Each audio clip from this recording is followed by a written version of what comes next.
Greetings and welcome to the Comics Coffee Metal Podcast. I'm your host, Don Cardenas, and today is another special Kaijune episode. Today I'm joined by the awesome creative team behind the IDW Mothra Queen of the Monsters series, Matt Frank, Sophie Campbell, and Roberto Rivera Padro. Is it Padro? I'm sorry, I forgot to ask beforehand. Yeah, Padro.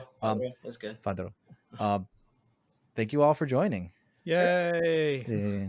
We'll never make it. We made it. Sophie's been on a couple of times. Always glad to have her on talking about fun stuff. Roberto, we met last year at C2E2. We were tabling with Leslie. I was floored by your stuff on there. And Matt, I've been a fan of your kaiju stuff for, as long as I've had seen it. So thank you. That's very kind. Happy to have this opportunity to have you all on here to kind of just like nerd out about some good old monsters. Normally for the show, I ask everyone, comics, coffee, metal, what are you digging right now? But we're not really doing the typical interview going on right now. So I feel like a fun thing to do would be, you all are, to varying degrees steeped in kaiju love and knowledge and all that. And so I was wondering if any of you had any like specific moments from kaiju movies that just like kind of stick with you. Like, for example, for me, and there will be spoilers for tons of kaiju movies here because, we're just going to talk about them. But I mentioned this in the last episode vaguely, but I'll spoil it now. Like, it's one of my favorite moments of any kaiju movie because it's also like the most metal moment of any kaiju movie. And that's the end of the Heisei Gamera series. Yeah.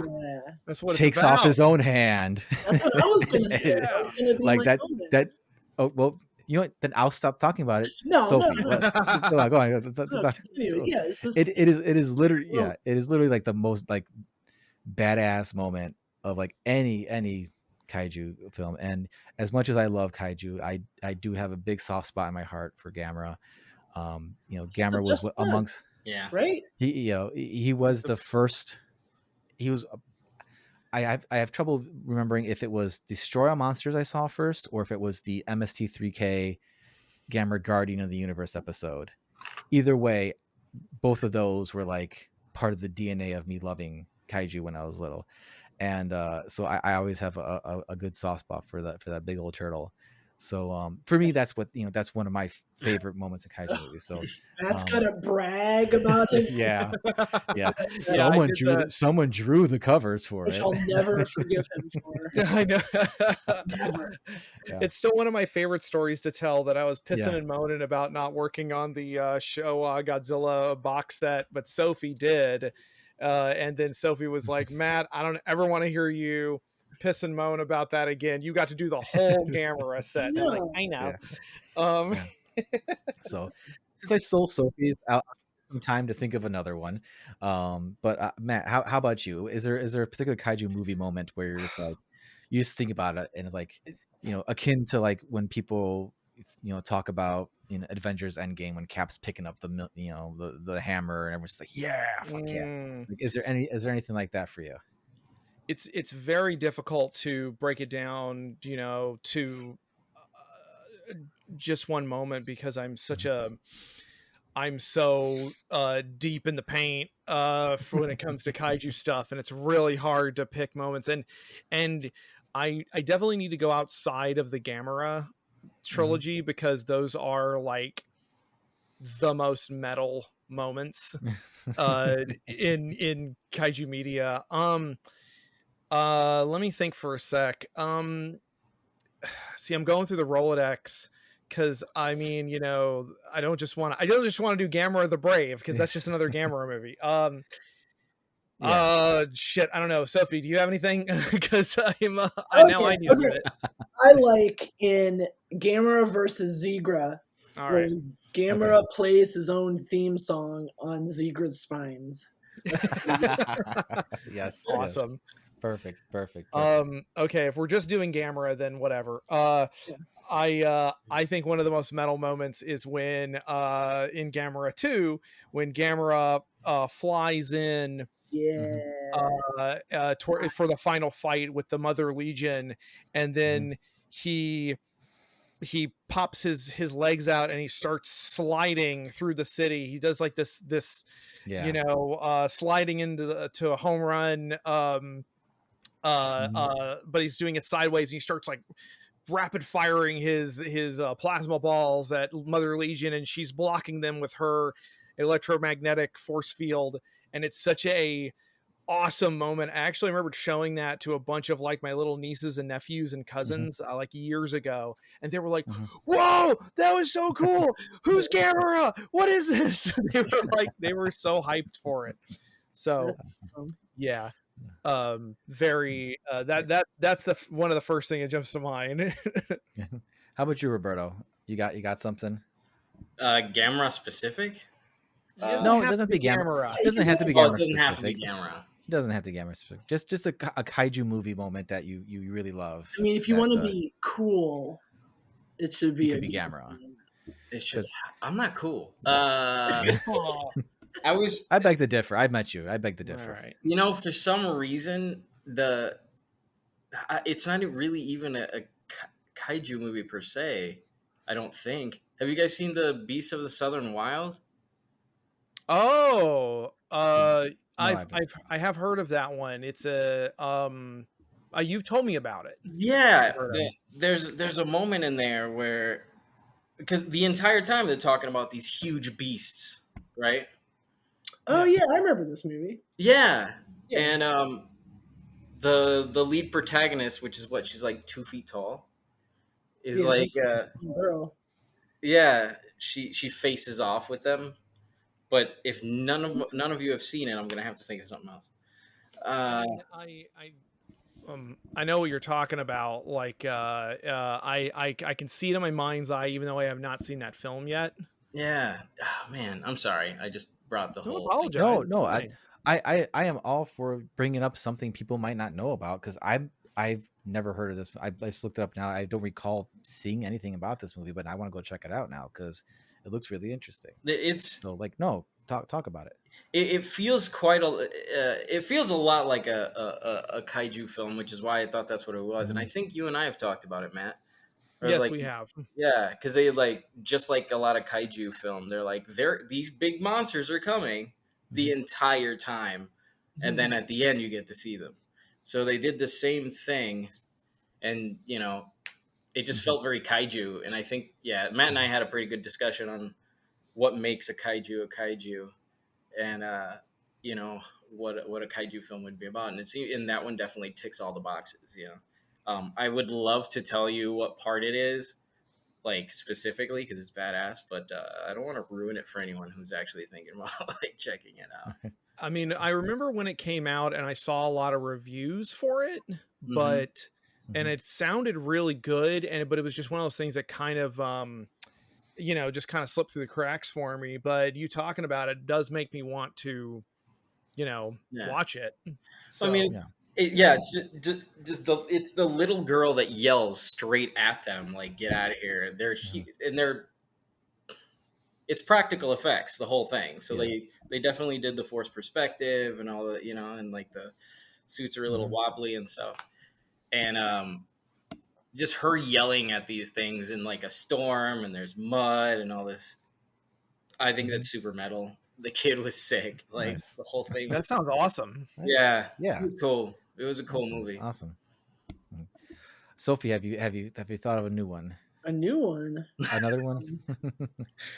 I'm gonna go Gamera. You don't have to. You don't have to. Okay, let's go. Let's keep it up, Gamera. I'm gonna pick one from Gamera Rebirth. Oof. Okay. Ooh, good choice. Oh, is it what? I don't know if I had one from Rebirth. I don't know if it's the same one. Let's see. It's gonna be the same one because it's the best part. I love when he's fighting Giron and he gets his arm cut off. He gets impaled. He gets a little blade through his eyeball. And he gets back. He's like spraying blood everywhere. He gets back up, turns into a saw blade, and cuts Giron in half. It's the best. That's exactly what I was thinking. It's the best fight in that. I mean, they're all good, but that's the best one. Well, this little kind of detour into, talking about how cool Gamera is. Like, it makes me wonder, is Gamera the coolest kaiju? Yeah.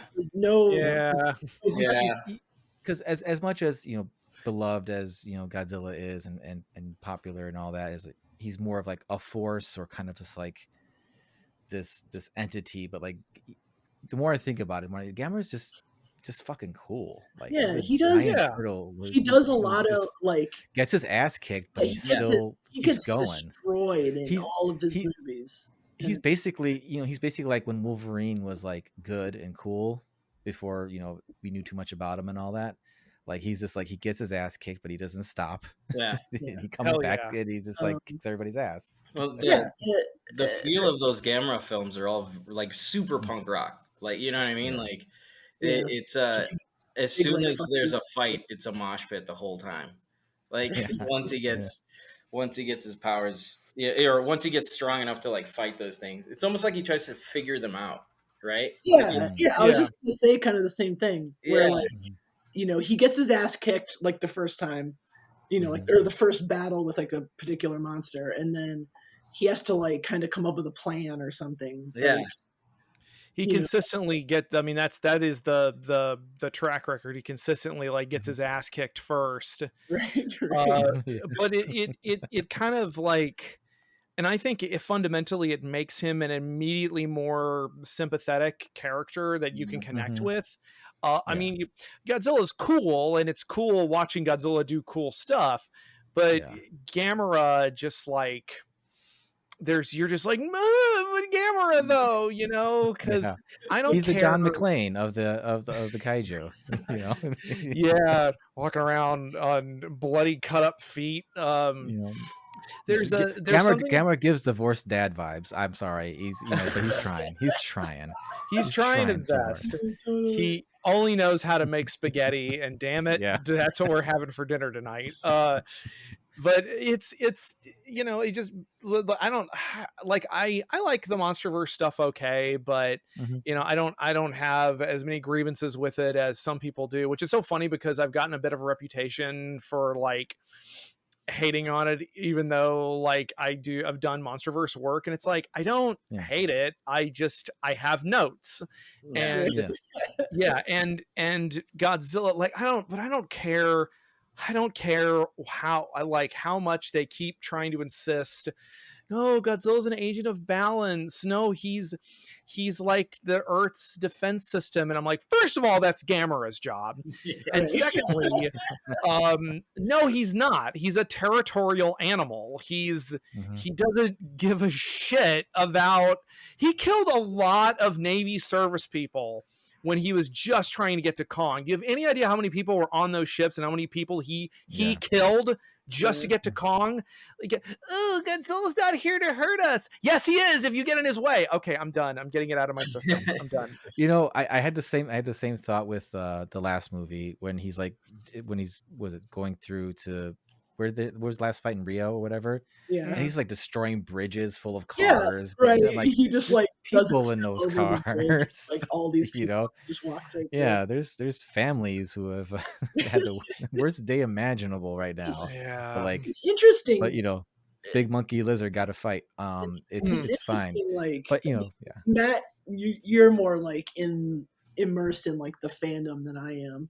But like, it's interesting that there's this contingent of fans that like wants Godzilla to like be nice, and well, they want Godzilla to be justified. They want his actions. They want to justify being able to root for him. Right. Yeah.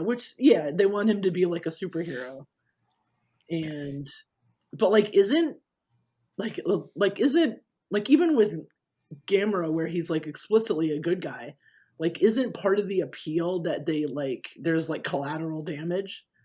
Yeah. For these monsters, like that's part of it. Yeah. Like it's like you personally don't matter to Gamera. Right.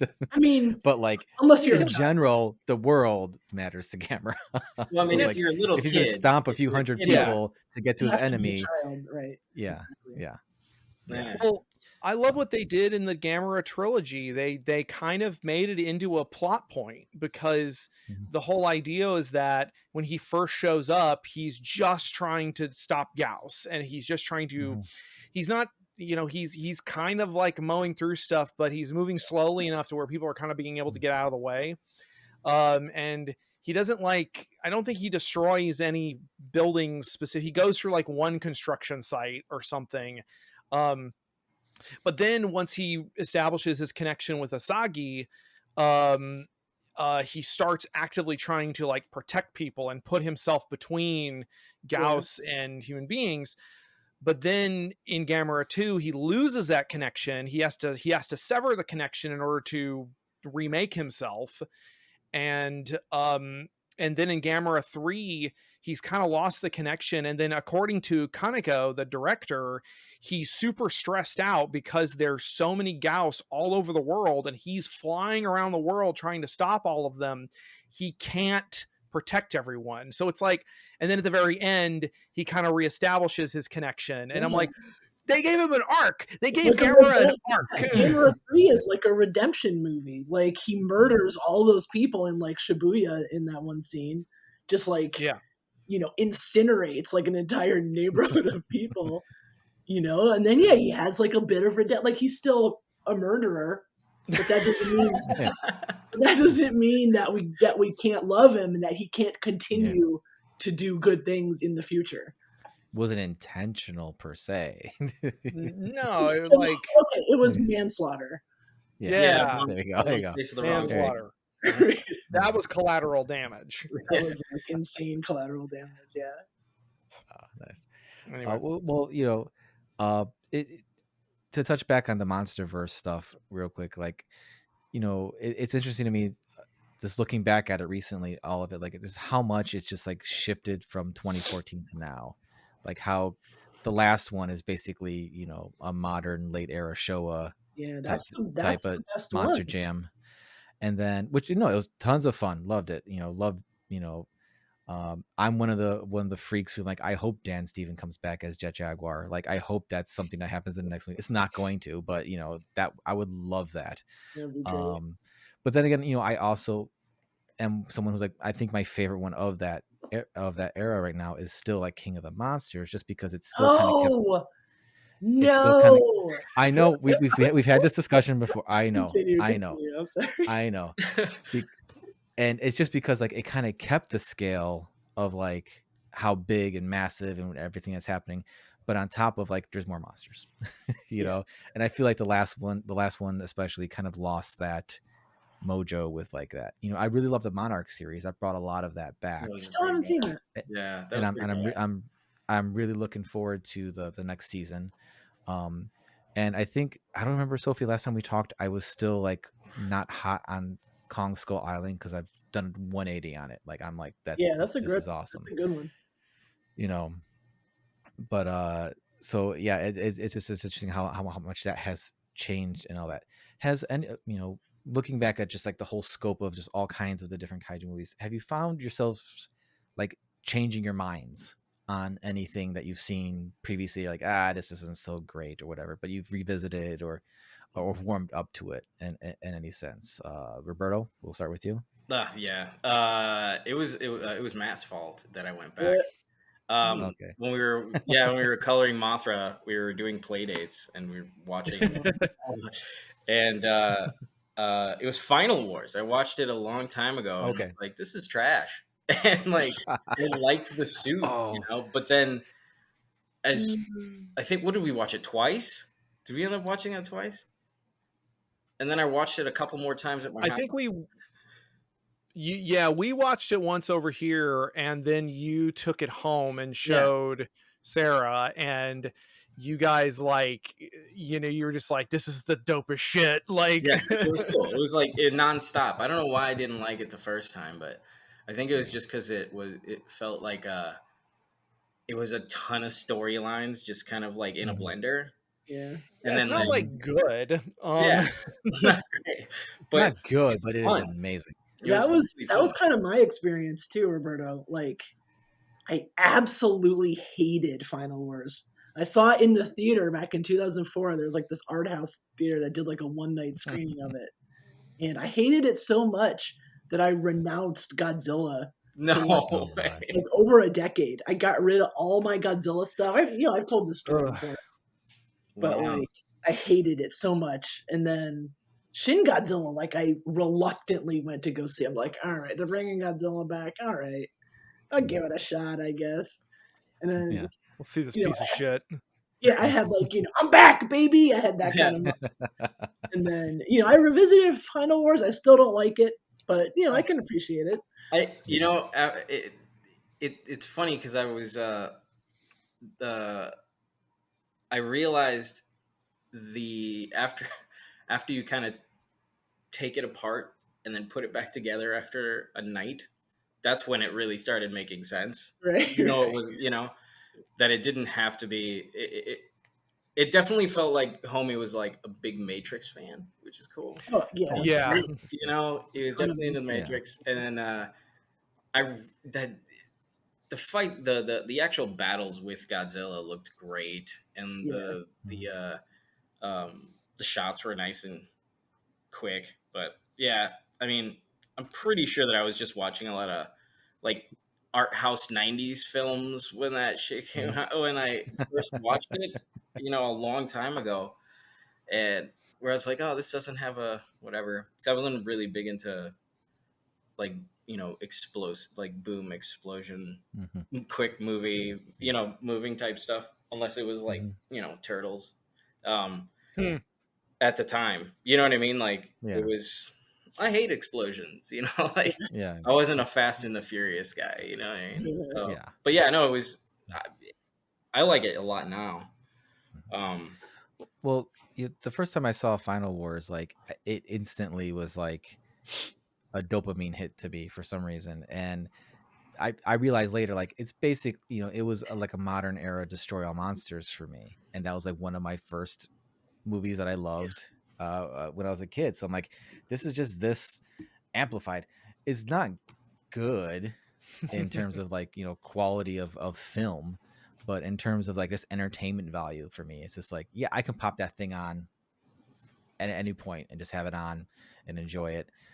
Bonus points, it has Anguirus in it, so anything. That's my favorite one, or my favorite. Anything with my boy Anguirus in it. Anguirus, really. Yeah.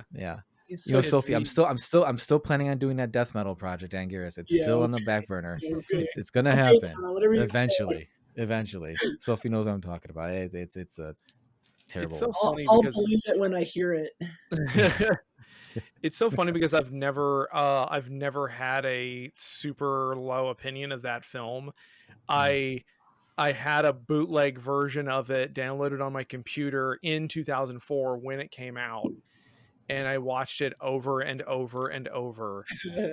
And it was like, and I just remembered even at the time being like, I don't know, this is kind of fun and fucking stupid, and I'm not. And even at the time, I wasn't going to sit there and pretend like it was amazing or it was like exceptionally well done. But I've never had a sour opinion of it. I've never been like, meh. I have been critical of it because I've definitely I had gone through phases of like, well, we should be holding kaiju movies to higher standards, kind of, I've had firmly up my own ass. But yeah, I don't know, as far as like movies that we had a negative opinion on and have shifted on. Yeah. Actually, Godzilla versus Megaguirus. And okay. Yeah. Sophie and I have talked about that a lot, and kind of while working on Mothra, in addition to, I now, I don't know if y'all can see it on my camera, but I own a Meganula from the film. It's one of the little dragonflies that attaches itself to Godzilla. I own one of the props. Nice. That So cool. Shinichi Wakasa gave me. And I'm like, yo, okay, have I pack bonded with this film that I don't have a very high opinion of? But yeah, I used to kind of poo-poo it, and then I've gone back and I revisited it a few times, and I'm like, I don't know, like there's a lot to like. Like the music is great. Oshima is a great composer. I love her.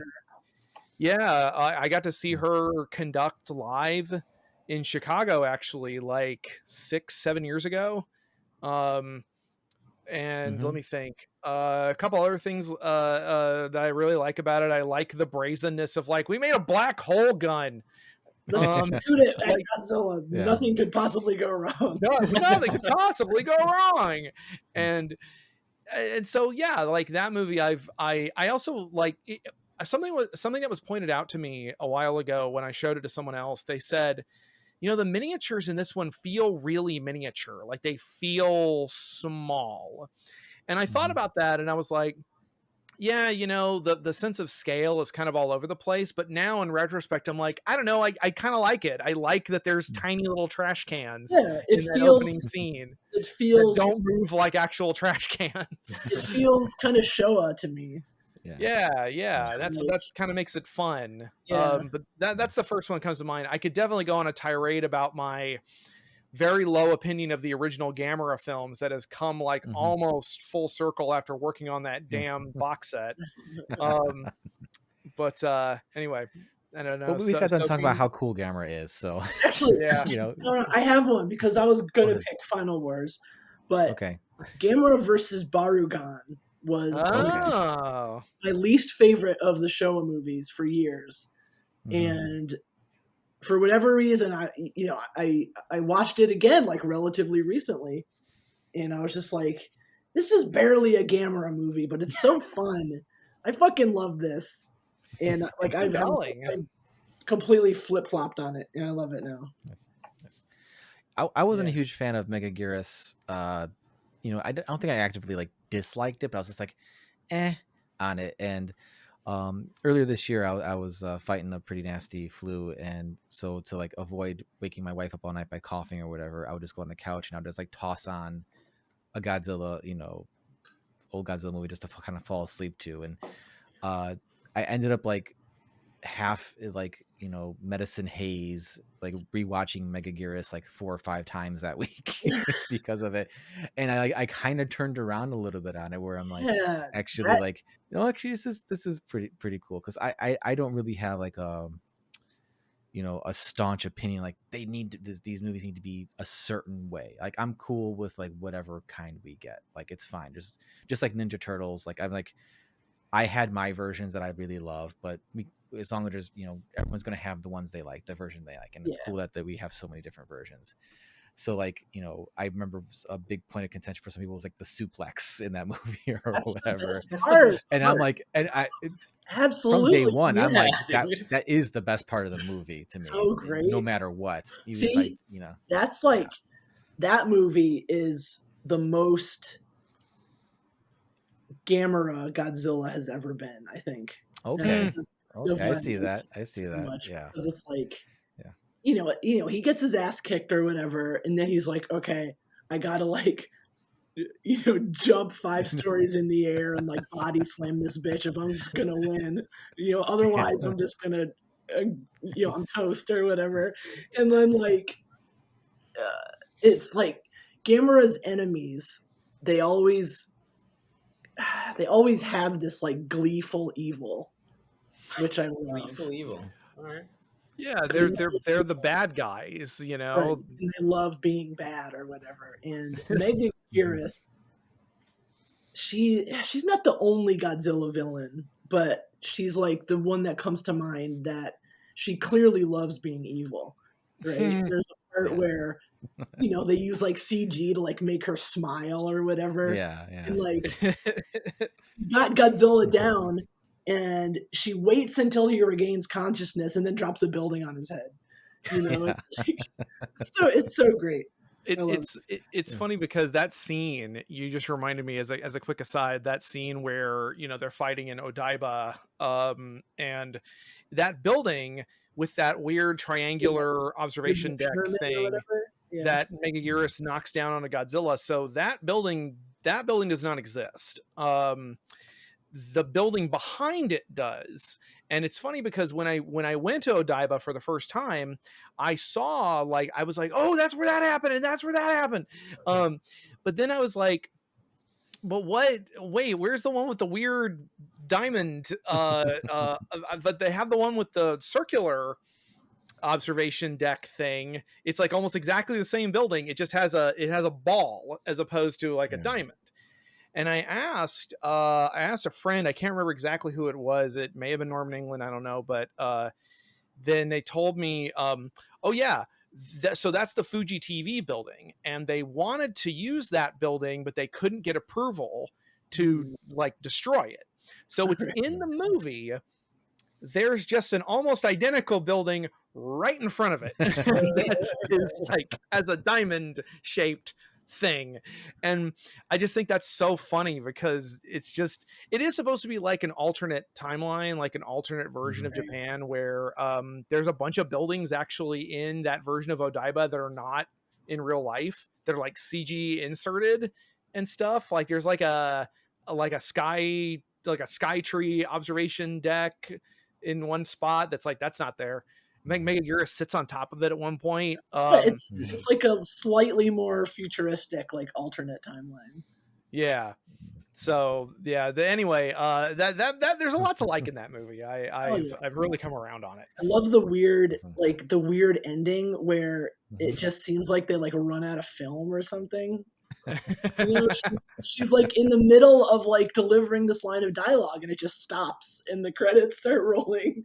Like, what happened there? I love it. It's like not really even a joke. It's just like, oh, sorry, I hit you in your broken arm. Right, like we have an antagonistic relationship. It's so bizarre. I think it's the first time she's been nice to him. I think that's the joke. Yeah, I guess they really don't like each other for the whole movie. Kudo and Kiriko. He has like he's a dick. He has like little robots. The little like CG character that he made of her is kind of weird. Yeah, big gamer bro energy. Big gamer bro energy, and he sucks. And then it's the very end when she's like the only time she's ever nice to him.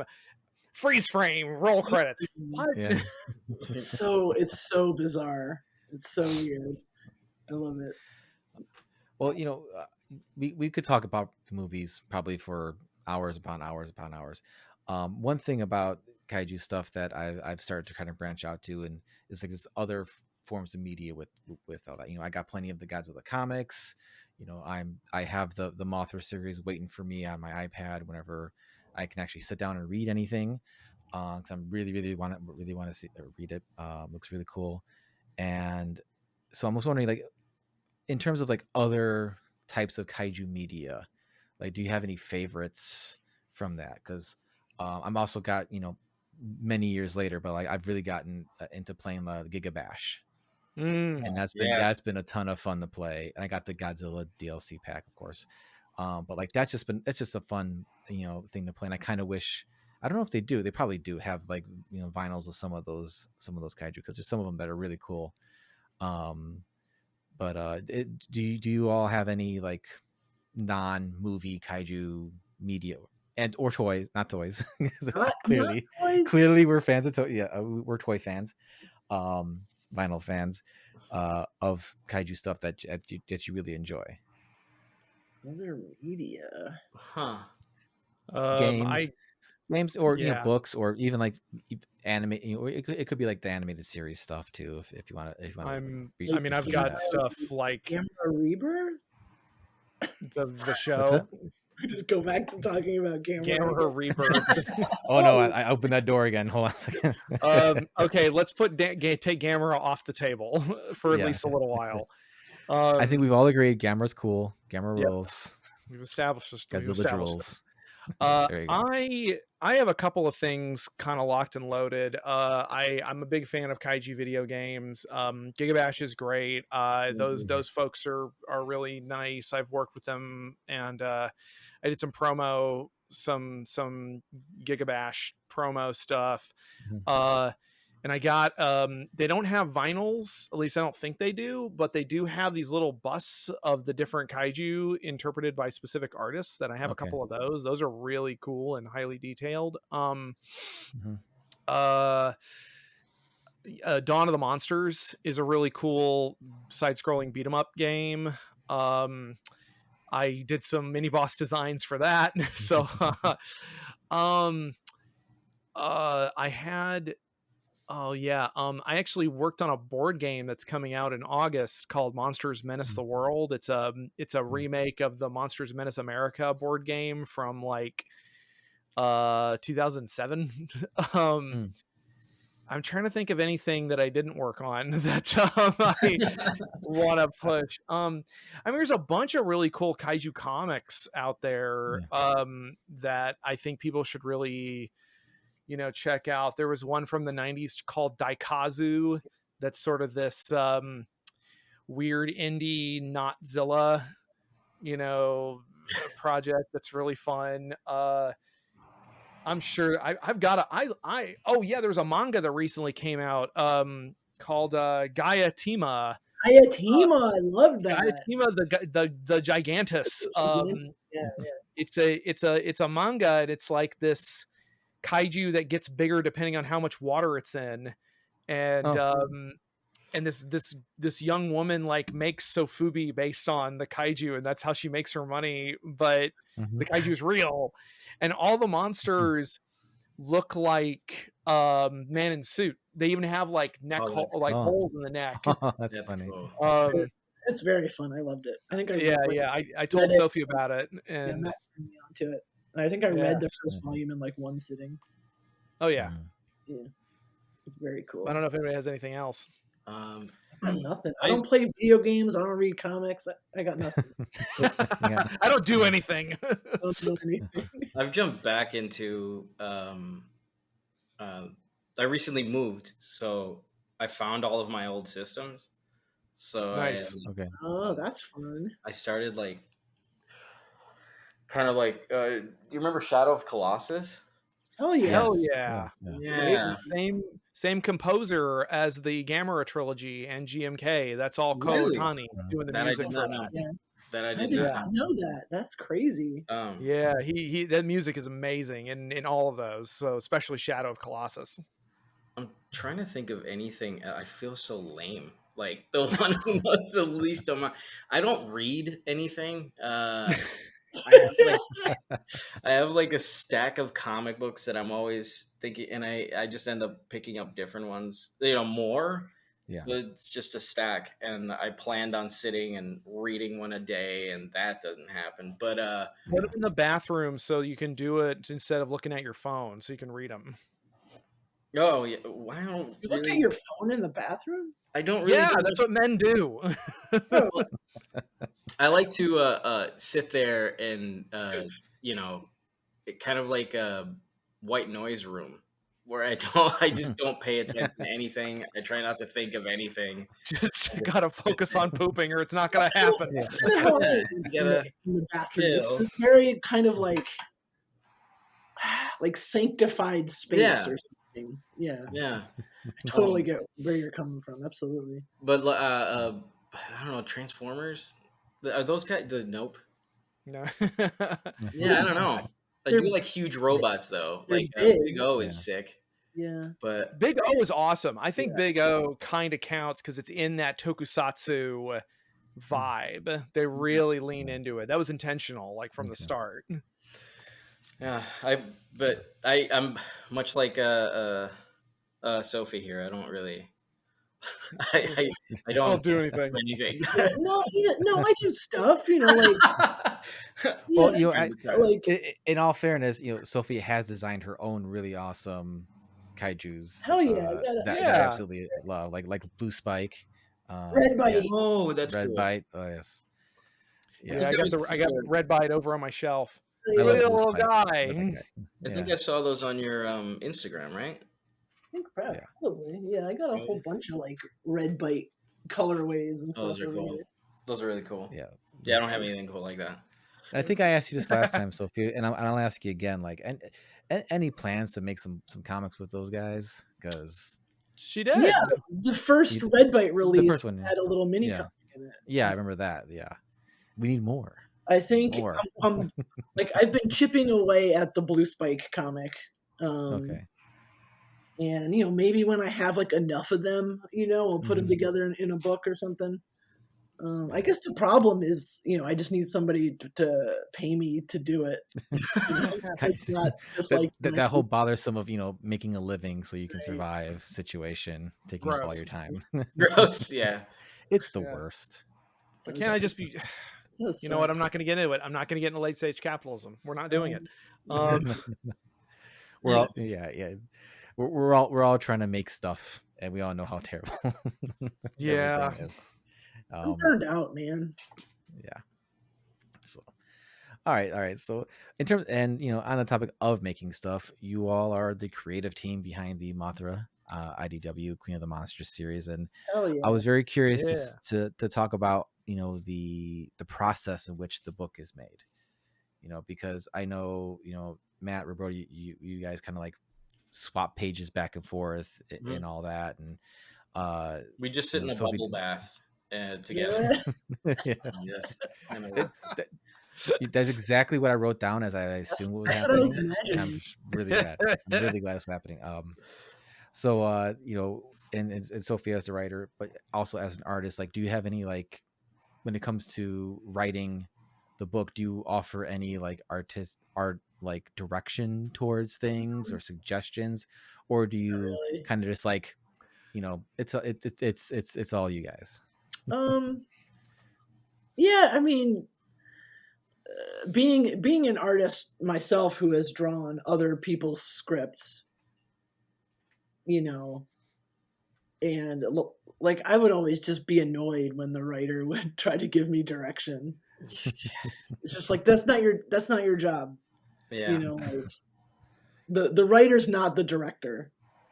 Yeah. The artist is like the director. And so yeah, if I have ideas or for something specific, but then if Matt is like, no, that's stupid, I'm gonna do this instead. I'm like, all right, go ahead, knock yourself out, and do whatever you want. I want Matt and Roberto to have fun, and if I'm like, no, make that blue, like, that's not fun. Just all of it blue. Yeah. Yeah, the whole thing. I mean, like, I guess that's partially true. I'm not going to sit here and say Sophie's a liar, but Sophie actually has a lot. Told you do this. Sophie has a lot of input on the art side of things because I ask for it. That's fair. Because that's fair. Sophie has really good artistic instincts, and they're instincts that are different from mine. So, like, I think Antra is a great example. We have this new kaiju that we made really collaboratively, and now we just scream about her like our child, and she's like, that was truly a collaborative process. And there's just, I'll throw ideas out. There are certain things where I will just run with it, mostly because we're running out of time, and there's not enough time to really go back and forth on something. But yeah, that's my perspective on at least Sophie providing art direction. I mean, we'll go back and forth on certain things, but then once pen hits paper, I kind of just go until I have a question about something. Yeah, and I think, like, when I'm writing, it's kind of like, what do I want to, like, what do I want to see Matt draw? Like, I don't know. A shitload of bugs. Well, like, in issue 4, there's a whole bunch of other Godzilla verse monsters that show up, and like, part of that is like, well, I want to see Matt draw fill in the blank. I don't want to spoil anything. Yeah. Like, I want to see him draw this. How can I make that happen? And then I'm just like, okay, well, it's in the script now, so now Matt has to draw this other character. that's like literally a lot of it. Where, I mean, that's kind of how Mecha Mothra was in there. I was just like, well, I want to see Matt and Roberto do that. That's not, I'm just gonna put it in there for like a page or whatever. Matt was talking about all the monsters that were going to be in those books, And it was every time we would do what probably looked like a drug deal to other people at the comic shop. Like, he would hand me the pages and be like, you're gonna love the next one, dude. It's gonna be like, there's lots of monsters in that one. And, like, would name them off, like, really like excited about them, and then explain to me, do lighting here, like with the colors, light. I want light, and it just the being able to color like with color with Matt was it was fun, especially since he does was it the no, I didn't was it I didn't think of it like that, or like I had a thinking of how to do colors or whatever. So it's really cool how it seems. This is actually the first time I've talked to Sophie, or like see, so it seems to be very collaborative. Yeah, for sure. Definitely. Well, I always try to work with people who I think will, number one, who I like and I want to work with, and who also just are like, who are not assholes, and I can just, who are easy to work with. And I mean, I did that first issue. I did that first issue pretty much almost entirely by myself. I think, Sophie, you did 2 pages in that first issue. And then we were trying to get issue 2 done, and I was like, I can't do this. I can't draw and color this whole thing myself. My God. So I panic emailed Roberto, hey buddy, what are you doing for like the next 4 or 5 months? And so and Roberto started off mostly just doing flats, and that's when he would come over and we would have our little play dates and kind of learn each other's process. And now I'm like fully trusting him with just whole pages, because I'm just, like we're doing issue 5 right now, and he's really handling the majority of the colors. Like, I'll do some touch-ups, or if there's a particular thing, or say there's like a page where we're kind of running up against it and we need to get this done. And I'm like, well, this is relatively simple. I'll handle this one, and you focus on these. And there are pages where he will really surprise me with color choices, and I'm just like, oh damn, I didn't even think about that. That's dope. And again, it's that kind of bringing in talented people and then getting out of their way, basically, like going back and forth a little bit to try to get the vibe of something. But I've been on books that were micromanaged to hell and back, and I'm just like, I think I'd rather die. I'd rather have a spider on my face, but but it's important to have communication, and it's like being in any friendship or any relationship. You've got to have boundaries with certain things, and if you feel like you have to constantly be setting boundaries, or constantly be like, no, not like that, or I know I told you not like that, then you might need to reevaluate it. But thankfully this book has been, really, aside from the sheer goddamn level of labor involved, it's it has been really fun and really a joy. I did want to say, it's not like a micromanaged project can't also be really good if you both agree on the vision. I have been on those kind of projects before, where it's like, okay, we agree on this vision. It's just, but it can tip really easily into full on assholeberg. And I'm not making any sense anymore, but no, I totally get what you're saying, because I was working on a book for a while where it was literally micromanaged to the nth degree, and I just like, I had to step away because I was just so unhappy doing it. And there's multiple times where I'd be done with an issue and I'd be drawing something else, and my wife would be like, "Oh, you look like you're actually happy drawing now," and I'm like, "Yeah." So it is a fine line, because with the book I do, Evie and the Helsings, like, I have pretty much all the art freedom to do whatever the hell I want, which is awesome, but also like can really give me a lot of rope to hang myself with on things.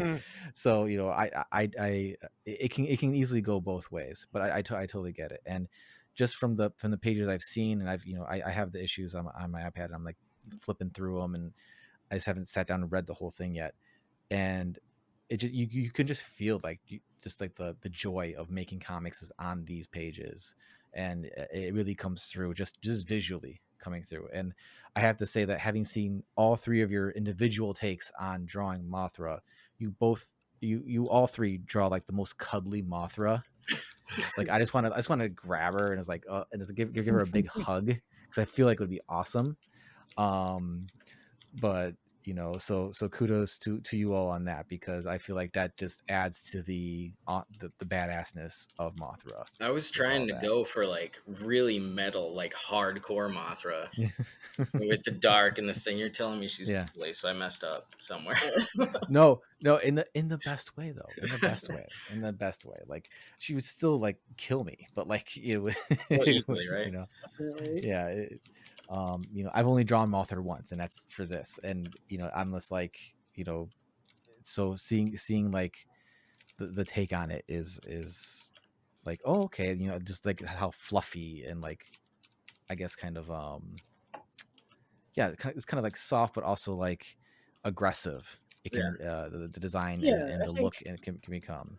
I think, you know, which is awesome. You know, I think Matt described it at one point. She's like cat-like or something. Yeah, okay. Very feline. Very She's like a big like bobcat or something. Yeah, it just makes you want to ride on her back like Never Ending Story. You know what I mean? Yes, exactly. Yeah, 100%, 100%. So you know, when it comes to drawing, obviously this is all done traditionally. There's no real digital stuff. It's all AI. There's there's some digital stuff. AI wishes. Yeah. No, I mean there's some digital stuff. Some of the pages we have like music video pages. That Sophie and I have both done those, and those have been done digitally because we're kind of going for kind of a specific look. And then the majority of it is practical. Yeah. There was like one or two pages that I colored of yours that were digital colors. Yeah, I think you colored one of them in issue 2. And then I was like needling you to color the one in issue 3, and I think you were busy on Supergirl, and I was like, okay. Like the original plan was like I was gonna do like 2 or 3 pages per issue, just to like I wanted to be involved on the art side of things, and also just to like help you out. And then like I got the Supergirl job, and I was like, I can't do those pages anymore. I can't do this shit. I can't draw these bugs and these girls, and it's too much. I'm buried. The amount of markers that we just like blow through. Oh man, it's insane. Yeah, like I used to do back in the day, back in like the early 2000s. I used to do full graphic novels with like Prismacolor markers, dude. And it's like they last for like a page. And they're out. And these, you would think that with the amount of money you spend on each marker, they would last longer, but no, it's like it was like $5 or $6 back in the day. I don't know what it is. $7 now. $7 now. God. Yeah. It's ridiculous. Yeah. Like you fill in like an area of marker and they're out. Mm-hmm. I don't know what does that, hang them upside down so that they like drain every little bit out of them. We actually saw Roberto and I, we met up for our drug deal. We met up at Dragon's Lair here in Austin, and I was going to hand him off some pages, and we were just looking at books on the shelves, and we saw Wet Moon, the big omnibus. Oh yeah, just kind of recently. Yeah. I might have to go back for it. I wanted to get it, but I was like, I don't know if I want to get another graphic novel to throw on the pile right now. I might have to come back for this. No, I'll just send you one at some point. I had them over here. Considering the number of Sofubi I've sent you, that would be appreciated. Thank you. I have all these comps just gathering dust over here. Oh well, yeah, I'll take one. Send me 2. Send us 2 so that Roberto can have one. Okay, I'll send you 2. And I'll send Hell yeah. I'll send some Supergirl copies, or I don't know, whatever. Yeah. Whatever. Send me a care package. Tell me I'm pretty. Care package. So touching on the way you all draw Mothra, having not dipped my toes into drawing kaiju as much as I wanted to. I've only recently started like just drawing some more of the stuff, and like recently did the Destroya drawing, and I'm like, I love this, but I would go insane if I had to do this for like a comic, which I would gladly go insane to do, but like just the sheer of that. So I'm wondering, who are your favorite kaiju to draw, and who are your least favorite kaiju to draw? And because I know Matt, I know you two are no, you're not afraid of lines, much like and so I'm sure like to a lesser extent myself, like it's fun to kind of get lost in the little details and all that, but I'm wondering if there's like just some point where you're just like, no, this is too much, or if it's some of the character designs that are simpler where it's just like, no, there's not enough here for me to really chew on or anything like that. So to rephrase, so best favorite kaiju to draw, least favorite kaiju to draw. Oh man, it's not a kaiju that anyone would know. It's the crab kaiju from my own book. Okay. Oh yeah, from Carlos the Kaiju Killer. Yeah, that one was probably the most fun I've had, was drawing that one. That should be your answer. Your own big beefy crab boy. It is fun. It looks like it's a lot of fun because it's just you're so good at like movement, and I want to see it. I want to see the crab. You want to see the crab? Yeah, send me some pictures on the side. I don't think Roberto, you should send Sophie some Carlos the Kaiju Killer. I totally would. Yeah. Yeah. So that was the most fun I've had, I think, and I kind of wanted to have him in more books, but he didn't make it. So he didn't make it. He'll never make it. He made it. Sophie, do you have an answer for that? Gamera? Don't say Gamera. That's favorite or least favorite? It's my most favorite to draw. Like, maybe I should say Redbite because he's my own monster. He's your little guy. I don't know. I do like drawing Gamera a whole lot though. Yeah, Gamera is dope. Especially with the grid plastron pattern. I fucking love the grid. Yeah. I love that you fully leaned into that when we did our like redesign Gamera challenge. Love that. Yeah, I love how that came out. I mean, Godzilla's always fun to draw, but I draw him a lot. Honestly, recently our Mothra, Mothra Gemini has become one of my favorites because again, she's so fluffy, and I've been kind of leaning into this Spider-Man effect with her eyes, where they're not articulated, they're not supposed to be able to move, but I still do it anyway to kind of convey some extra little bit of emotion. Absolutely. And that's been really fun because classic Mothra was honestly not one of my favorite monsters to draw for a while because she's I always kind of struggled with her head and like how big are her eyes in relation to the rest of her head, and I can't draw any emotion out of this damn bug, and she's not very expressive. And so now I'm like, okay, the way to get a bug to be expressive is to make it into a cat. So that's been a lot of fun, but I love scaly monsters especially, and I love Godzilla, and I have my own monsters I've been developing for my original comic State of the Monsters, but I had to put that one on the back burner because Mothra showed up. So I was supposed to have the first issue of State of the Monsters done by now. What are you doing over there? I'm doing Mothra. What are you doing? How dare you make a living?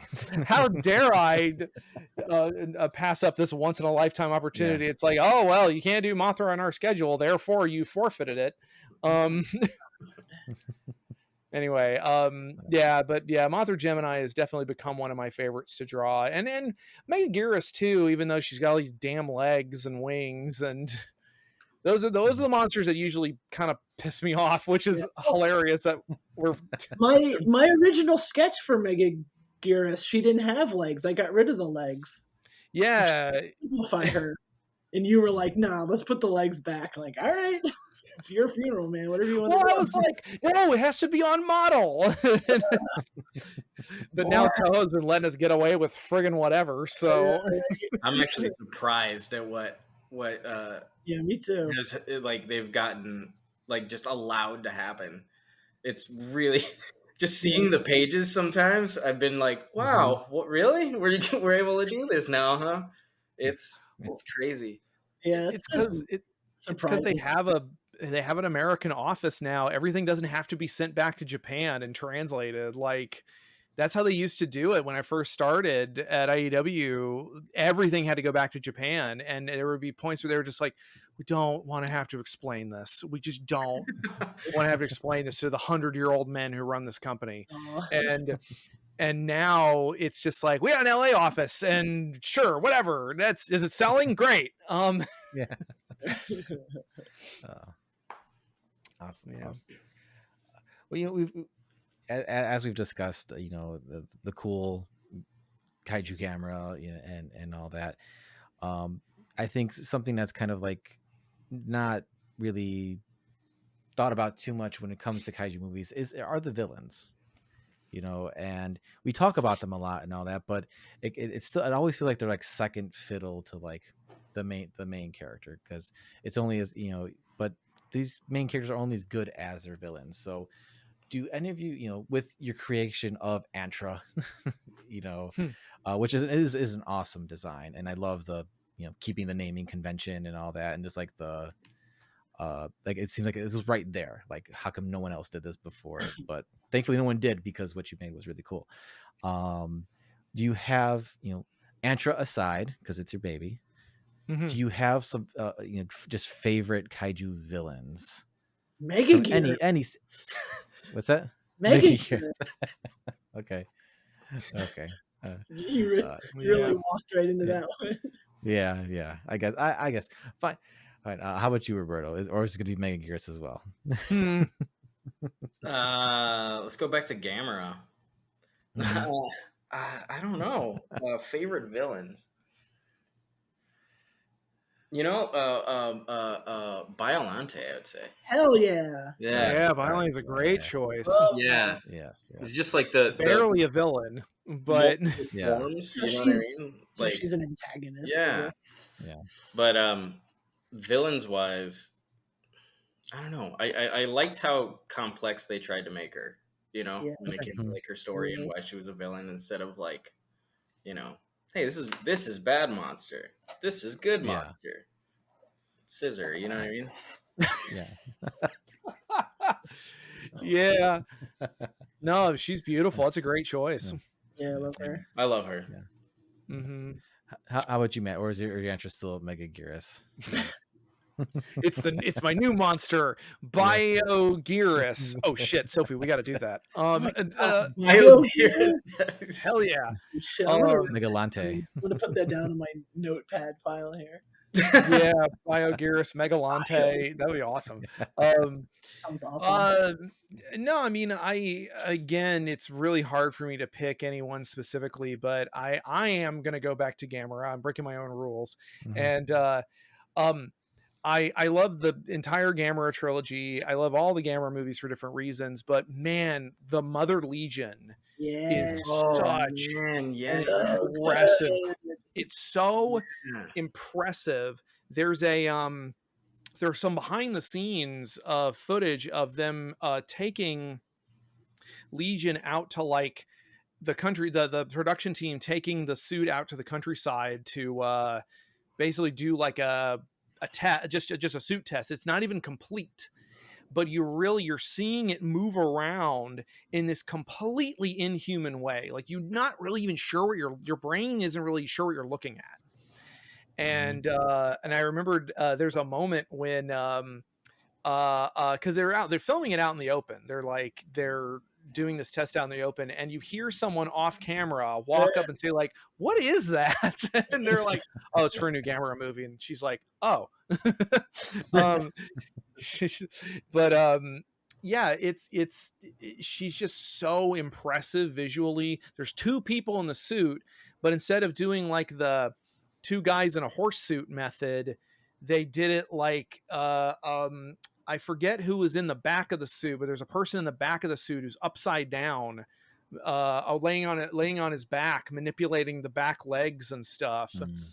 And it's just like there's just nothing else like it. So yeah, like Legion is definitely, I think, one of the most impressive villains. And it's just like, and the fact that it's not CG, it just makes it that much more impressive. Like, cause your brain is still kind of like, how do they do that? Yeah. So there's a part during like the kind of like, you know, prolonged like battle sequence toward the end, like at nighttime, there's a part where she like, you know, I don't know how they did it, but there's a part where she like rears up on her back legs. You know, like I'm guessing there's like wires like pulling the suit up or something, but it just looks like insane. It's so great. Yeah. Well, I can't ask you what your favorites are without asking what your least favorites are. So let's scrape the bottom of the barrel. Who sucks? Who sucks as kaiju villains? I got an answer for this, but I can let someone else go. No, go ahead. Go ahead. Go first. Yeah. You know, again, I love all the Gamera movies, but I think Virus kind of sucks. Like that movie is one of the weakest of the Gamera films. It's probably the number one. Like there's elements to it that are kind of fun. Like, oh, it's a Boy Scout jamboree. It's an international Boy Scout. We're going on an adventure in a submarine, and Gamera is our pal, and those elements are really fun. But then Virus just sucks. Doesn't do anything, and it just gets murdered. It does have an iconic spaceship, though. The spaceship is great. And Virus in Gamera Rebirth is awesome. Like it's a really threatening creature. Very cool. But yeah, I would love turns into his spaceship and flies. Yeah. Like oh my god, that is what he does. Yeah. He turns upside down and he like it's you know. I didn't put that together. Oh my god. That's awesome. Yeah, when I saw this like a Virus that episode, I was like, oh, this guy. All right, whatever. But then This guy. Oh no, they actually made him cool. Yeah. Okay. Gamera punches Virus with the stump of his severed arm. He's just got a stump. He's like punching. Yeah, that's right. Virus I think works better if he was like a Krang style villainous mastermind, like screaming about Gamera in like a spaceship control where he's just like boop, boop, boop, boop, boop, with all his arms and like pushing buttons and stuff. See, that is I think that would be fun. That would be the best. Yeah, that would be cool. Yeah. Nice. Does anybody else have one? I don't know if I have a least favorite villain. I don't know. I'd like to be cool and just come up with something, but I just can't. I mean, I have like least favorite, but I don't know if I hate them. Like, we could talk about least favorite. Just just who's on the bottom of the list for you. Like, usually someone's got to be on the bottom. Usually, I'm not that crazy about Ghidorah. He's just like kind of a dragon. Yeah. Kind of a dragon. He's just a dragon, man. Like I don't. I think the underusage of like Rodan, I feel kind of sucks, but I do like Rodan. I guess. Yeah, I like Rodan too. Yeah, it's just kind of unfortunate that it's like a passing character. You know what I mean? Yeah, I agree. Like I was, that's part of the reason I liked, King of the Monsters so much, because I really liked the Rodan in there, because he's totally like a Starscream, type of character, which I'm like, this is perfect, and I recently watched the original Rodan movie for the first time, not too long ago, and I'm like, The this thing is like Rodan. kind of intense. Yeah, Like, good. I like in it. terms of, there's some heavy stuff here happening. So I'm like, he does feel incredibly underused. It's that original movie is like this Jaws style, Yeah. like suspense kind of horror film that builds up to a disaster film. Yeah. It's like this master's class in escalation. I've showed it to several people who have never seen it, and they're like, I thought this was about pterodactyls. Like, what is happening? And then when Rodan shows up, they're like, oh, I forgot. And like, it's such a, it is like this kind of intense, very melancholy film. Personally for myself, I mentioned it before earlier, but I do have to agree with Sophie. Like, Ghidorah is just like, I tried to figure out like, just like, what is my, just like, my thing with Ghidorah? Like, why do I have Ghidorah, Mecha Ghidorah to vinyl and all that, and it's just like, it's because one, it's like such a cool idea, a 3-headed golden dragon, like, from space, awesome, who has like gravity beams, to assault you with, but he comes across like the it is probably just my own personal frame of reference from watching way too many 80s movies, but like, it's like the preppy rich guy in the John Cusack movie who's just kind of a dick, and he's like, he doesn't really do anything, but he's got like all the cool stuff, he's got the nice car and all that. A dick though, like, I think that's my issue with him. Like, it's like, give him more of a personality, as opposed to like, I'm a big golden dragon who can do cool shit, but I just kind of am here, and it's like, what's the hook for Ghidorah? What's your gimmick, Ghidorah? Like, it's like, they kind of gave him a little personality in King of the Monsters, where there's like the dumb head, which is kind of fun. Well, it's the inquisitive head, and then there's kind of the leader head, and then there's the other one, like it's like the cool kind of a situation going. What's that? It's like a Three Stooges type thing. Yeah, a little bit. Yeah. They need to lean into that. Like, it's still just like a dragon. I would watch. I would watch that. Like, there have been some interpretations of Ghidorah in recent years that I like wish we could see more of. There was a version, I have a Bandai figure of it. Y'all can see on my video that golden shelf I'm pointing at. That's all Ghidorah right there. Underneath that is all Mechagodzilla. You can tell because it's all silver. Anyway, they did a version of Ghidorah for the Godzilla versus Evangelion ride. Where he's all like Studios. He's all like liquidy. It was like a Shin Ghidorah. It was like a complete reinvention of the character. I love that. And it looks kind of like the faces on the body look like they were carved. Like, it looks like it's carved out of like wood or stone or something. And then its wings are iridescent. It has like insect wings almost, and then it can control gravity and stuff, and it's got all these cool powers and stuff. And I'm like, I want more of that Ghidorah. That's the best Ghidorah, because it's just so alien and weird. That's what they should go with. Like, I have that figure too, and it's almost like his texture. It's like fractal almost, where it's like it has this kind of like alien, just like this weird like symmetry to it or something. And like his wings have this weird like corrugated metal pattern on it, and like that sounds badass. Yeah, it's very cool. It doesn't take a lot. It's just like these. Just make him like a little alien. Make him a little weird. Not just like a dragon that shoots lightning, but like like the ride that Matt's talking about. He has like wormholes that he can go into and stuff like that, which is cool. It's sorry, go ahead. No, go for it.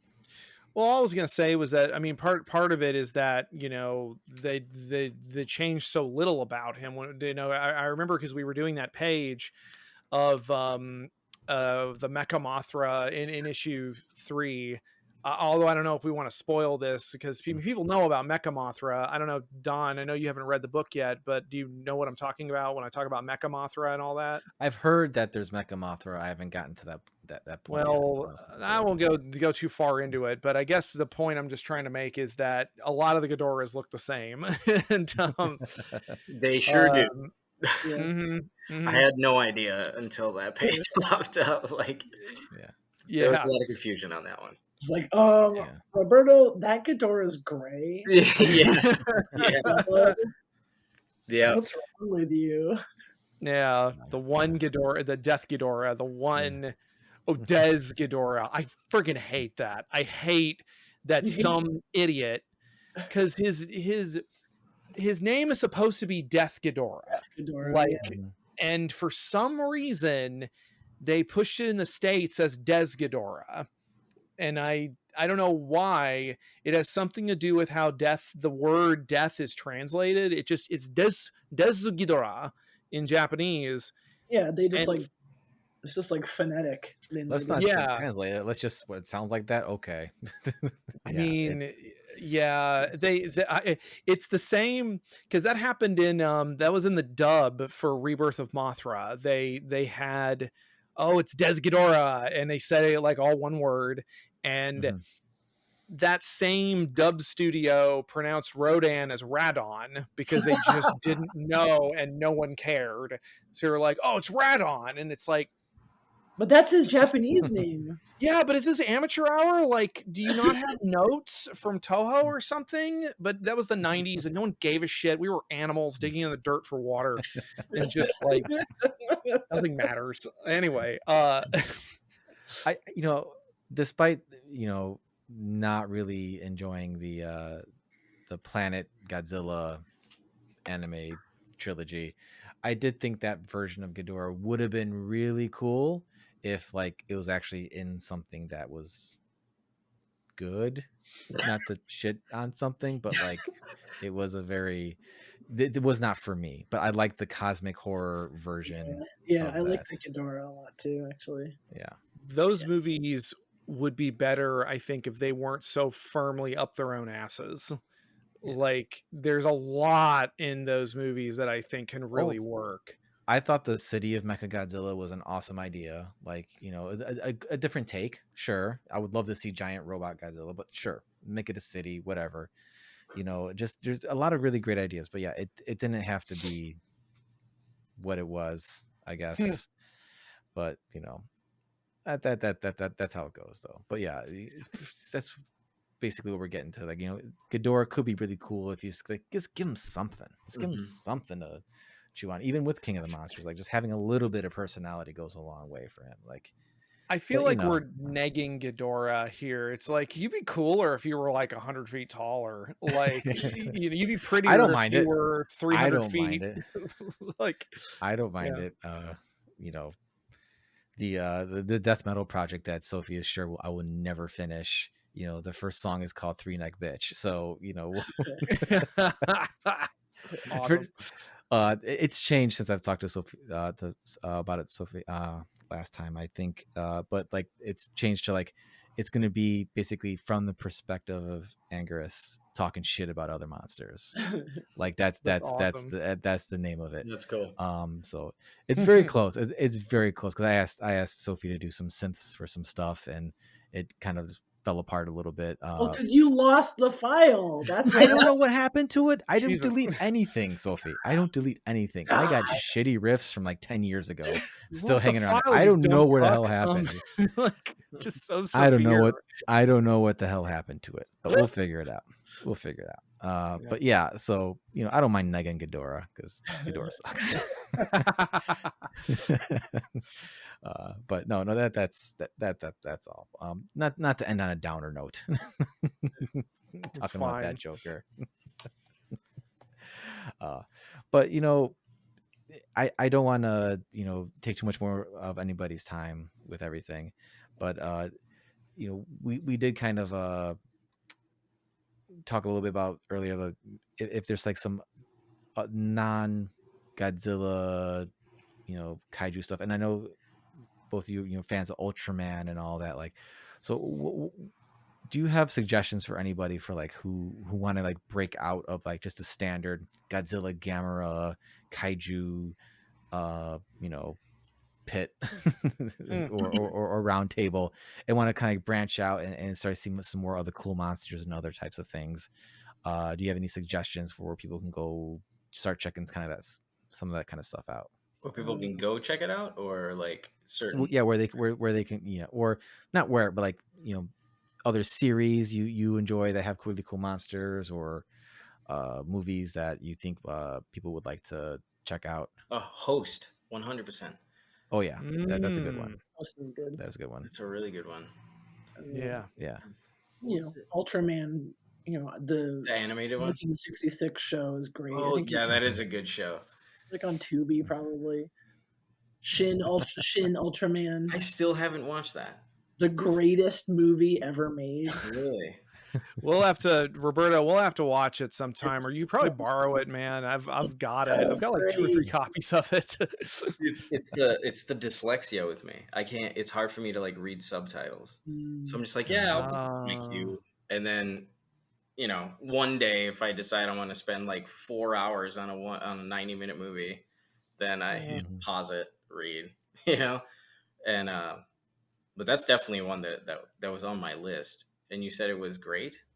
It is great. I've watched it like 10 times at this point. Yeah. Wow. It's so good. For an Ultraman newbie, would you suggest just watch that? Yeah. I went to see it in the theater with a friend of mine who I don't think he had any idea what Ultraman is. That's cool. Okay. And he loved it. He's just like, oh my God, like, like I'm still thinking about this movie like a year later. I'm like, I know, right? That's awesome. Yeah. I love the design, like what they. Yeah, just like all the design is incredible. Like, even though I know a lot of people were kind of bothered by him not having his little jewel. Oh, the color timer. Who cares? I thought it was cool, like really sleek. Yeah, it's like he's just like very like automotive or something. Automotive.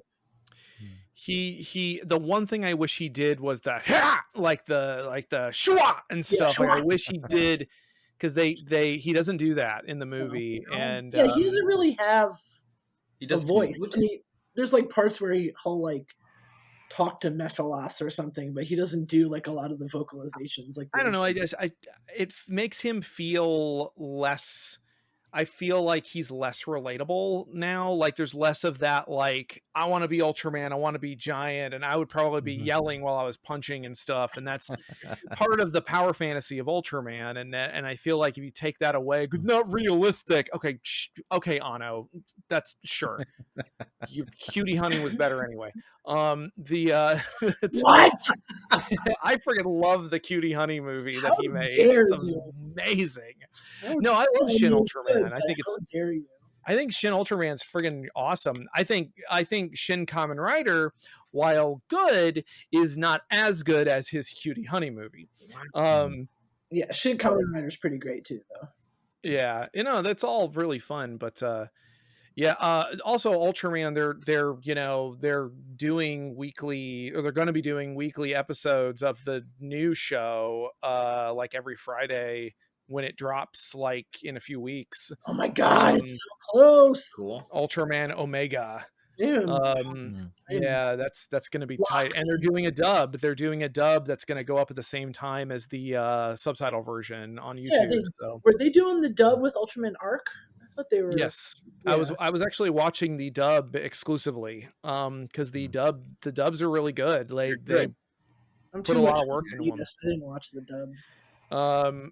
And I remembered I remembered being very taken aback by the fact that Ultraman Zero was being voiced by the guy who does Goku in the Funimation Dragon Ball dubs. I forget his name, but it was like, oh man, that's perfect for Zero. Anyway, if I had like a non-Godzilla thing I wanted to push, it was Howl from Beyond the Fog. Hell yeah. Oh yeah. Which masterpiece. was that? It's a masterpiece. Yeah, I've got the figure here that was like exclusive to the Kickstarter for the making the suit, and it's like one of my favorite. Like, I'd kill someone in front of their own mother if they tried to take this from me. I have one too. Like, I'm always afraid of it getting dusty because it's like you can't really dust it. Well, the dust kind of works for it because it's such an old monster. Yeah, that's true. But yeah, Howl for Me on the Fog is one of the best indie kaiju features made in like years. It's so unique. There's nothing else like it. It's all made with puppets. Like, all the human characters are represented by puppets. Like an old Jerry Anderson, like Thunderbirds, or what is it, Team America, World Police, but it's like but it's deadly serious. Like, it takes like itself marionettes and stuff. Yeah, and it takes itself 100% seriously. And then that same creative team, they just did a film called The Brush of the God. Is that out? And it's not out yet. Like, it's been doing the film festival circuit around Japan and in America. It had a theatrical run in Japan for a little while, but it's not out yet, and I desperately want it. I desperately want to watch it.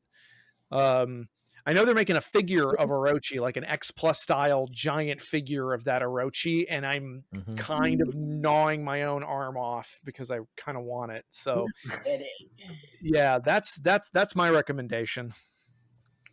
Nice. I know this is news to me, but it looks really, really awesome. I gotta check that out. Oh yeah, highly recommend awesome. it. Awesome. Well, everyone, I think I've taken enough of your time. I really appreciate y'all coming on and chatting up some good old kaiju stuff with me. Matt, it was really great talking to you first time. Roberto, good seeing you again. Sophie, always awesome having you on. Yeah, always a pleasure.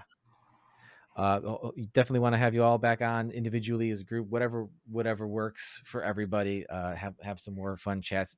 Doesn't always have to be kaiju, but you know, it probably what will else be. is there to life? Yeah. Roberto, we definitely got some metal conversations that gotta happen. Yeah, where's that? For sure. What's that? What'd you say? The metal? And I said you and I definitely have to have a metal conversation. Oh, all right. I only listen to classical music and kids shows. Yeah. Says the man in the Anthrax shirt. He says with an Anthrax shirt on, like yeah. Oh yeah. Whoops. Oh no, my cover's blown. Yeah. But no, seriously, it's been a blast talking to you all, and thank you so much for coming on. If you can let everybody know where they can find you all on social media and all that, starting with Matt. You guys can find me over at mattfrankart.net and mattfrankart.bigcartel.com are my main websites. I'm Mattzilla85 on a lot of my socials. So you can find me there. Through I did want to plug real quick that through my Big Cartel site right now, I am running we are running a fundraiser for the Trevor Project. Since it's Pride Month, your donation will be quadrupled after being donated. And so with the that extra bump, I think we're over $1,000 raised for the Trevor Project right now. So yeah, we're doing a little pride pack for stickers and a print and stuff. So yeah, I really want to encourage people to go check that out. Awesome. Sophie? Where am I? Mooncalf 1 at Blue Sky, I think. I'll look it up. I know. Fucking can't take you anywhere, Sophie. We're trying to run a business. Leave me alone.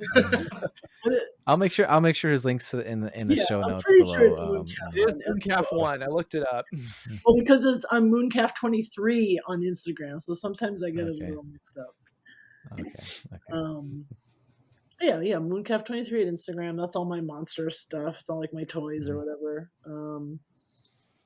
She never posts art. She only posts her Sofubies. Yeah. Blue Sky is for art. Blue Sky and Tumblr is for art, and Instagram is only vinyl stuff, only monster toys. And there's nothing Mooncalf wrong with Dash that. Art is my Tumblr account. I think that's about it. I've shut a lot of them down in the past year or so. Yeah. It's very liberating. I miss Tumblr. Yeah, me too. I'm still on there, but it's not the same. Yeah, I still have my like login and stuff, but I left forever ago, and I thought about going back, but I've never heard anybody talk about it. You know? There's still people and stuff on there. It just doesn't have like, quite the heat that it used to. Yeah. Yeah. There's not that weird Tumblr energy isn't really there anymore. No, it's not there. That was the best part of Tumblr. I feel like it was just it really was. It was very exciting. weird. You don't know what kind of strange stuff you were gonna like bump into. Yeah, it was always a surprise. Yeah. Nice little blog kind of thing. I still miss LiveJournal. That was my really favorite. I loved LiveJournal. I thought that was perfect. The perfect website. I don't know. I like MySpace. It was great. MySpace. Hey, it taught an entire generation how to kind of code a little bit. Yeah. Everybody could put their own music on their pages, and it got really interesting when it was like, when you. I tried to find my band's old page a few years ago, where I was like, because I never deleted it, and I don't know if anyone else like actually shut it down, but I couldn't find it. But it's a little disappointing we couldn't find it. Is it still around? No, there's no way. They must have closed down the whole thing, right? MySpace. No, I think it's still there. I think it's like almost purely music now. Oh, really? Yeah. I think so. Yeah, it's like, pretty rad. Yeah. I'm gonna check actually. Yeah, I think social media. Look it up on MySpace. Yeah. Yeah, it's still here. Yeah, it's almost like a music. There's like artist of the day, and there's like a church's Q&A with Lauren Mayberry, and it's like all music now. Oh, it's so weird. I guess that's worth checking out, right? Yeah, it's kind of cool. I mean, it's all very like mainstream music stuff, which is fine, but I don't know. Yeah, it's fine if you're into that sort of shit. Yeah, it's interesting that it's just like completely shifted. Good for them. Well, how about you, Roberto? Can we find you on Friendster? Is that Friendster? I forgot about Friendster. Oh my God. Was it Roberto Rivera Art on Facebook, Instagram, I think Tumblr if you really want to do that, and Blue Sky. I got rid of X. Is that all of them? I think I mentioned them all. Oh, and Kara. So it's Roberto Rivera Art on like all of those. Kara's like very like fine arty, and it's kind of like Instagram, except no one can scrape your work, and they have nice little. They have what is it, the poison or whatever that they put on when you upload your stuff. Nightshade, is it? I think they put like nightshade. Yeah. It's pretty cool. I usually. Although I forget to post on any of those. I'm terrible at doing all that stuff. Yeah. I'll go looking for Roberto's stuff when I need to like send. I want to send his stuff to like an editor or something, and be like, "Hey, you should use Roberto for this or something, or you should give him this gig." And then I'm like, God damn it, Roberto! I'm like looking on your your Facebook page or it's like what's like a recent thing. No, I know he showed me something and I can't find it. And it's all like, just pictures of rocks, Yeah. I mean, the biggest downfall is when all the social media just tried to be each other. Yeah, like you couldn't have just kept being your own little weird things that it just becomes too monotonous to do anything really. But, although I'd be down if you could like post on one of them and then all of them post at the same time, so you don't have to do every one of them. There is one point where they had a thing that would do that. There was an app, If This Then That, I think it was called. What's it called? Yeah. It probably doesn't exist. If This Then That. I think it still exists. Really? Yeah, because I remember when people would If This Then That. Yeah. They would do one post, they would cross post on Twitter, Facebook. I know that was still a thing, at least because I know that I post on Instagram and it goes to Facebook, but I think it's because they own each other. Right, they're Yeah, the same company. But yeah, I don't know. Oh man. Okay. All right. Well, everyone, once again, it's time. It's time for all of us to get some shut eye. Thanks again for coming. I'll be up for blast having you. Yeah, I'm gonna work for another 6 or 7 hours. Yeah. I'm playing Tales of Iron and watching Night of the Living Dead. So yeah, I saw Night of the Living Dead when you came in.